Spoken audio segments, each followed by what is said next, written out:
Hello and welcome to India Business Hour. I'm Shireen Bhan. The headlines that we're tracking for you this evening. SEBI remains firm on the 31st of January deadline for high-risk foreign portfolio investors to disclose granular details on their India AUMs. But SEBI sources suggest the number of entities which may have to provide enhanced disclosures may be significantly lower than initial estimates. The monthly F&O settlement sparks heavy volatility on Dalal Street. Cautious global cues amidst persistent geopolitical tensions keep traders on tenterhooks. But the possibility of SEBI's FPI rules having low impact boosts sentiment. The sensex and the nifty end a little over 1% higher. Zee refuses to take Sony's no as final, moves the National Company Law Tribunal asking that Sony be ordered to implement the merger scheme. Also claims that Sony's demand for $90 million in termination fee is untenable as there has not been any breach on obligations on Zee's part. Top HDFC Bank sources say the management believes it is a fine growth machine and can create an HDFC Bank every 4 years. Adds that the stock has been a victim of the misgivings about SEBI's beneficial ownership disclosure rules. Domestic business drives Bajaj Auto's Q3 earnings. Quarterly revenue touches a record high. Mixed quarter for TVS Motor. Profit jumps 69% but misses estimates. Margins meet street expectations. Homes with solar rooftop may be in for more financial incentives. Sources say the government may be considering a significant hike to subsidies. Suggest the move could mean an additional outlay of 40,000 crores, but no final decision has been taken yet. A massive rush of devotees at the Ayodhya's Ram temple on day 2 as well after 5 lakh footfalls yesterday. Land prices continue to surge as the temple town sees a boom in real estate. Prices now similar to many areas in Faridabad, Noida and Gurugram. It's a double whammy for the Congress hours after the Trinamool Congress chief Mamata Banerjee rules out an alliance with the Congress in West Bengal. Punjab's ruling Aam Aadmi Party does the same. Both parties say they will fight the Lok Sabha elections on their own. Reports suggest Israel and Hamas are inching closer to a 30-day ceasefire, even as thousands of Palestinians flee Israeli bombing of the city of Khan Yunis. UN Secretary General Antonio Guterres calls Israel's rejection of a two-state solution unacceptable. Donald Trump wins New Hampshire's Republican primary, wins 55% of votes, moves closer to emerging as the Republican nominee to take on Biden in the presidential polls. Rival Nikki Haley finishes second, says the race is far from over.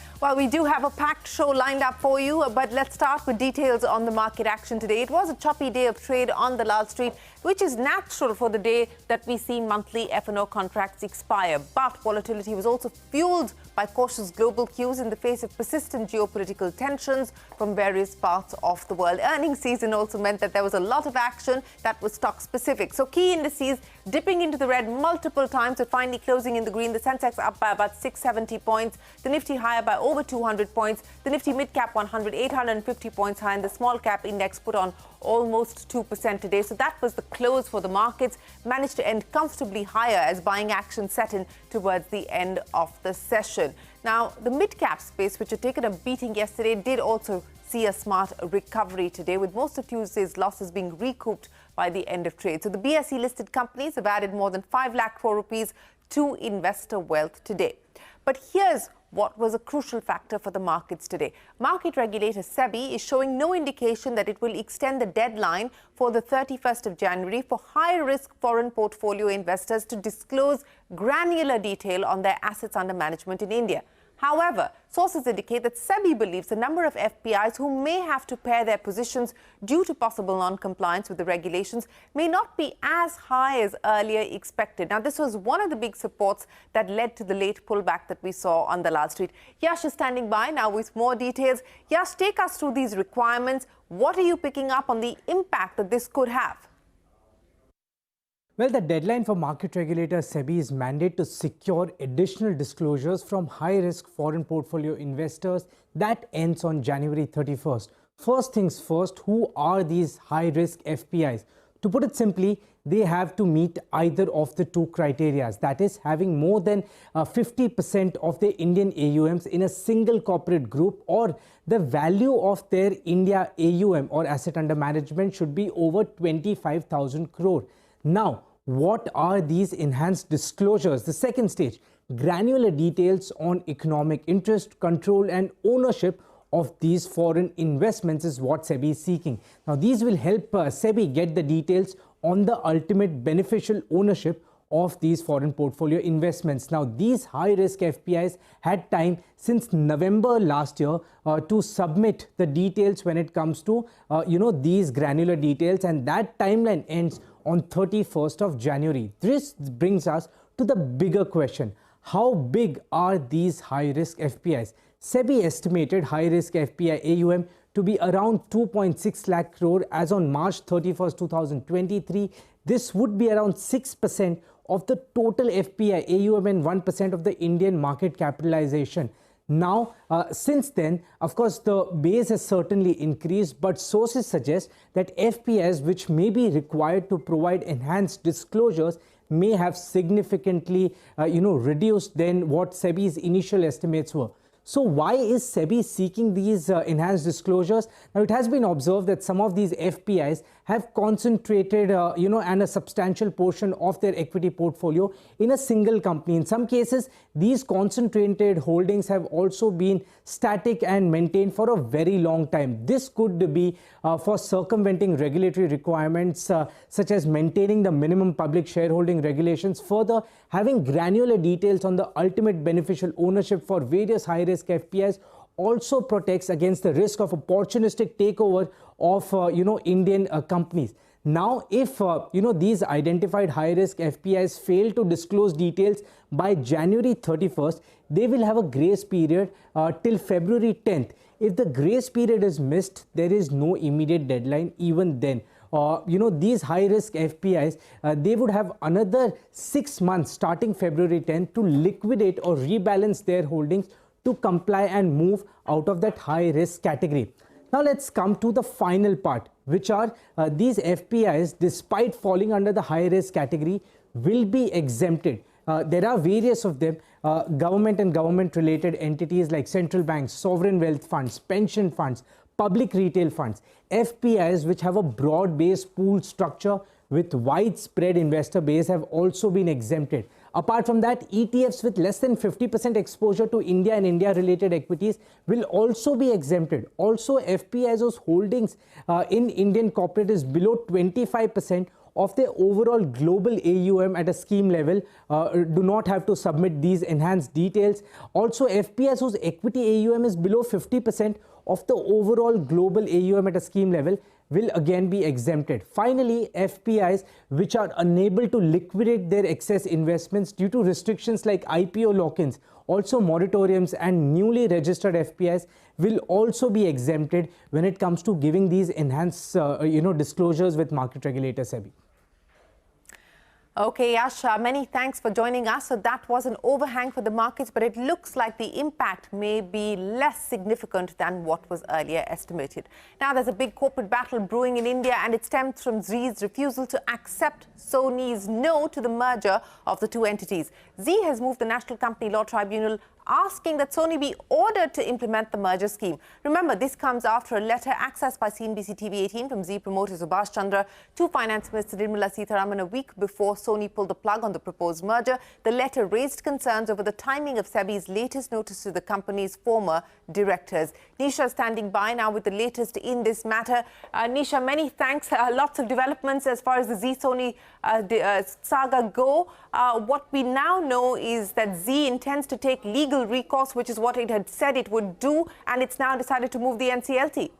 That's right. It has called upon NCLT to implement the merger for which NCLT had given an approval earlier. And it has first written to Sony actually to withdraw the termination of this particular merger process, which remember was a unilateral termination by Sony despite several repeated attempts by Zee to get an extension for the merger process to be completed. It has also asked Sony to take measures to implement this particular merger. So clearly, Zee has evoked its legal rights in this particular matter, and it is ready to really fight back with Sony for the merger on which Zee had spent 2 long years. Apart from this particular process, remember that Sony had also asked for a termination charge of $90 million and said that there were some breaches on terms of agreement by Zee. That has been contested, and Zee on an offensive mode, an action-packed day actually, Shireen, because it has already initiated a legal action to contest the 2 entities, Culver Max as well as BPL of Sony, against that to claim at Singapore International Arbitration Center. So Zee, clearly a change of strategy is being seen there, from being a defensive player requesting for extensions to now coming on an offensive, and putting this in conjunction with the efforts made by the promoter Subhash Chandra, who had written and asked for finance minister's intervention to this to really protect the interests of the Zee stakeholders, and also lashing out at SEBI and the timing and urgency of the investigation at the same time as the merger process is going on. So lots really developing. What will be awaited is Sony's response to this, and whether or not there will be a legal battle ensuing on this particular merger process. I would imagine that we will see a legal battle. Nisha, many thanks. But speaking of Sony, Sony Pictures Networks India has clearly started moving on. In a letter to employees with CNBC-TV18 has accessed, the MD and CEO NP Singh says, and I quote, "We will actively explore new organic and inorganic possibilities to strengthen our market presence. Our immediate focus will be back on unleashing our full potential, continuing to craft content that not only engages our audience, but also boosts subscriber growth and revenue," end of quote. Well, the other big corporate story, top sources at HDFC Bank have told CNBC-TV18 that the management believes it is a fine growth machine and the team can create another HDFC Bank every 4 years. We also learned that the management is not particularly perturbed by the recent fall in the company's share price. It blames this on misgivings about SEBI's rules on disclosure of beneficial ownership. Remember, you just heard from Yash about that. Lata joins us now with more. Lata, thanks very much for joining us. HDFC Bank, the stock price has been under pressure, but the management seems sanguine about growth and the road ahead. Some of the top people in the bank spoke to me, and their message was that the bank's medium-term and long-term trajectory remains as strong as it was in the last 20 years.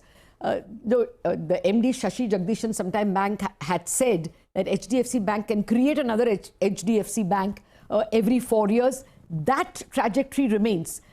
Because of tight liquidity, there are some minor bumps in the first 2 quarters, but the longer-term trajectory remains. They also pointed out that even in this period of tight deposits, the bank is creating 19% of the total deposits in the system. And that is true as of end December, as of the last 9 months, as of the last 4 years, last few years. They said that going forward, their priority is going to be margins. As the old HDFC borrowings start maturing over the next 2-3 quarters, they will replace it with cheaper HDFC Bank deposits. That itself will be margin accretive. But some of the old borrowings, they will allow it to just mature and replace it by selling down some of the assets. But margins will be sacred. They don't want to give us a margin number, but on a secular basis, margins are going to rise 3.4, 3.5, and so on. They were not apologetic about the merger at all. Proud of it and believe that they can cross-sell products. And the big point was that HDFC's ability to create quality assets remains. So, now because the economy is an upturn, all banks are doing well on assets. But when the downturn comes, HDFC will still be the best in class in terms of asset quality. There was a minus disappointment from investors that they promised 1,500 branches this year, but they're scaling it down. To that, HDFC Bank, sources were telling us that that's not a big deal in terms of creating deposits. New branches anyway don't contribute much to deposits. Old branches give 25 times the deposits of a new branch. But the plan is getting some speed bump because RBI has a rule that 25% of the new branches should be in unbanked areas, and there is no new list of unbanked areas. They believe probably the entire country has been banked, at least with BCs, and therefore they're awaiting the regulator's word on this. At the moment, even the 539 branches of the old HDFC, they're not able to convert into branches because of, waiting from the regulator, waiting the word from the regulator. But short point, they are extremely confident of the bank's ability to create both assets and liabilities in the medium term. This is a short-term bump. All right, Lata, many thanks for joining us. Interestingly, RBI Governor Shaktikanta Das had pointed out to me during our interaction in Davos earlier this month that the Indian banking system is fundamentally robust. In response to me specifically asking about the price movement in HDFC Bank, the governor had said a momentary fall in one bank's stock price should not be taken as a reflection of that bank or that of the entire banking system. At the moment, the Indian banking sector at the systemic level is very robust. Even at individual entity level, it is very robust with regard to stock prices, the stock market prices. You see, stock markets have their own dynamics. And stock market, the prices, share prices in the stock market do not necessarily reflect the fundamentals of a company. I'm talking in general terms, not with reference to a particular bank. Generally, if you see, the stock prices are determined by so many other factors and do not necessarily reflect the fundamentals of a company. You have examples in every sector, whether it is the financial services or banking or any other sector you look at. There are companies with very strong fundamentals, but its share prices should be low. And the converse also happens. So therefore, it will not be correct to judge the health of a particular sector like banking in particular in terms of share prices, movement of share prices, and that too on a single day. That is the RBI governor. Now, corporate earnings continue to come in a rush today. Two-wheeler maker Bajaj Auto reported a strong quarterly performance ahead of street estimates across all parameters. A 37% surge in net profit, supported by a 30% jump in revenue and an expansion on margins. The company says it's seen double-digit volume growth in both the domestic as well as export market. Bajaj Auto has also reported a healthy balance sheet with over 18,400 crore rupees in surplus cash. Let's now talk about Bajaj Auto's competitor, rival TVS Motors. Spent the third quarter in the fast lane despite a slight narrowing in margins. The company has reported a 68% jump in net profit on the back of a 26% rise in revenue. Its electric vehicle business has also seen robust sales, volumes rising 65% from a year ago levels. And from the IT space, Tech Mahindra managing to beat estimates on the revenue growth front in what is a seasonally weak quarter, but margins barely managed to meet street expectations. Net profit rose a lower than expected 3.2% sequentially. On a year-on-year basis, net profit down 60%. CEO Mohit Joshi, who is reporting the first quarter as the company CEO, says that while the company has seen growth in the manufacturing and healthcare segments, muted spending in areas like communications, BFSI and high-tech have taken their toll. Oil and gas were India's largest oil refiner, Indian Oil Corporation, posting a stellar performance in the third quarter. Net profit grew 38% ahead of street estimates. Revenues and margins also beating street expectations, with refining margins coming in at $13.50 per barrel. However, net profit, EBITDA and margins all declined on a sequential basis. That's IOC for you. And in the steel space, Tata Steel swung back into the black. The company's reported a net profit of 522 crore rupees against a net loss of 2,500 crore rupees a year ago. The performance has been helped by robust domestic demand, offsetting a weakness in Europe. Now, despite revenue slipping 3% year-on-year, the company has turned in a strong 54% growth in EBITDA and margins jumping to 11.3% from 7.1%. That's Tata Steel. Let's move on to a CNBC-TV18 exclusive. The government may consider increasing subsidies that it offers to people to switch to the solar rooftop scheme that was announced by the Prime Minister. Sources have told CNBC-TV18 that consultations to this effect are on. Remember, just yesterday, Prime Minister Modi announced the PM Ayodhya Yojana, a scheme that aims to electrify 1 crore homes through the use of solar rooftop. Sapna joins us now with the details of the scheme, as we currently understand that no final decision has been reached. But take us through what is on the table at this point in time, the contours, Sapna. Well, what we have been given to understand is that clearly going forward, there are going to be higher subsidy allocations, especially given that the Prime Minister has now set a 1 crore target in terms of installation of rooftop solar on houses. in that context, it may just be possible that the subsidy rates will go up, on the smaller category power, basically up to 1 kilowatt. We are given to understand that possibly the subsidy rates could now be 60% going forward, and between 2 to 5 kilowatts, it could be in the range of 40%, and beyond 5 to up to 10 kilowatts, of course, 21%. Beyond 10 kilowatts, there is no solar subsidy available. So this is what is doing the rounds. We are given to understand from sources that these are proposals that have come forward. There is an interministerial, or there is a discussion within government that is going on. So it remains to be seen what is finally decided.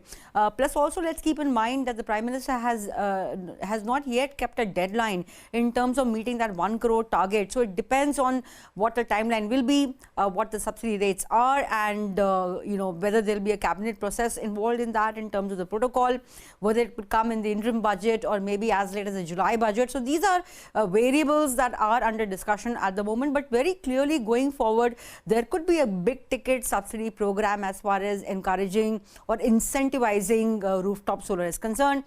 These estimates at the moment indicate that that allocation could be as high as around 40,000 crores. Remains to be seen, even if it's on the lower side, say around 20 to 25,000 crores, even then that will be a big ticket number to speak about. So we'll have to wait and watch as to how these numbers pan out and what the final proposal looks like. All right, Sapna, many thanks. Up next on India Business Hour, it's a double whammy for the Congress and the opposition alliance in a single day. That and more when we return. And catch all of CNBC-TV18's news and updates on Facebook, X, Threads, Instagram and JioCinema.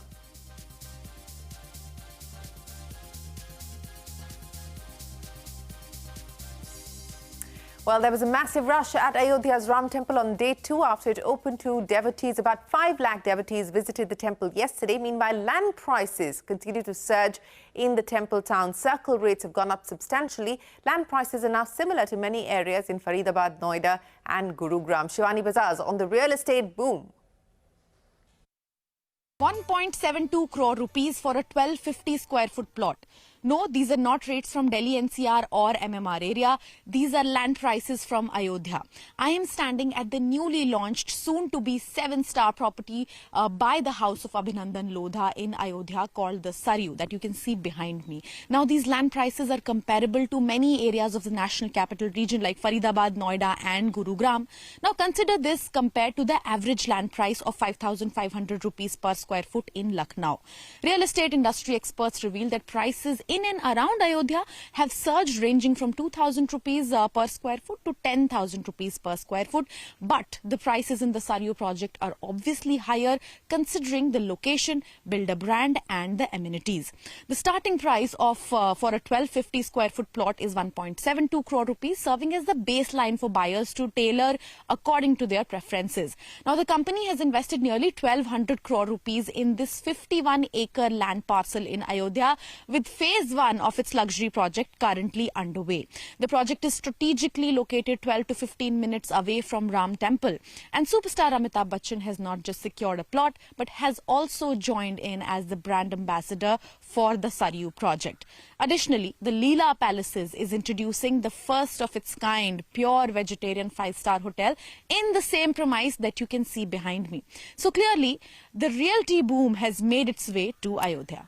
Well, the realty boom there in Ayodhya. Now, the historic inauguration of the Ram Temple in Ayodhya has brought in massive opportunity for spiritual tourism, which in turn is expected to boost the city's local economy. Speaking with Shivani, Ayodhya's Divisional Commissioner Gaurav Dayal said the city is already seeing a huge influx of pilgrims, pushing local businesses.